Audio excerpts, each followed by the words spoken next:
So, yun siya guys. Oh, ayan. And then, ito. Glutal Kojic. Tingnan sa niya kasi ang dami kong pimples. Oh, nag-break out talaga. Oh. Ayan. Hindi ko na alam kung anong gagawin. Ginagamit ko for now is, Chandrika. May nag-recommend sa akin. Pero maganda naman talaga yung Chandrika. Kaya lang, nagbawas-bawas man yung pimples ko. Pero, may tumutubo pa rin na malaki. So, yan. Thank you for watching. Thank you, Sis Lynn. Ayan, dumating na siya. Yes, gagamit tayo nito. Ayan. Ginagamit ko siya guys, 1 week na.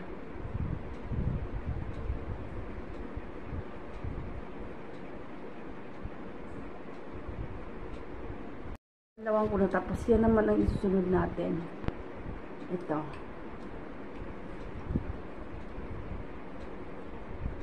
Itong sabon.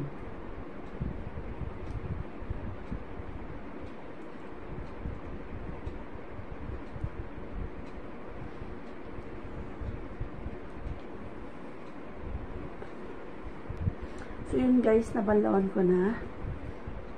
Ayan. So, papakita ko guys yung dati kong face na sobra talaga yung pimples ko. Bago ako bumili ng sabon na to. So, yun na yan siya guys.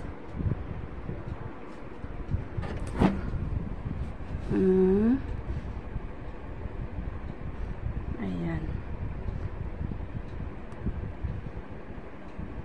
Okay, so, pagkatapos kong mabanlawan.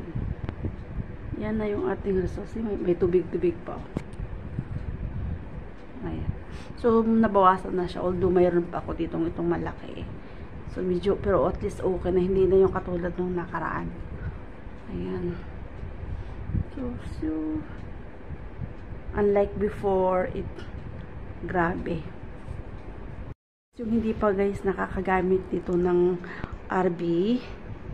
Ayan, gumamit na kayo. Bumili na kayo guys. Kasi, effective talaga siya. Nakakakinis ng nakakawala ng pimples. Ayun.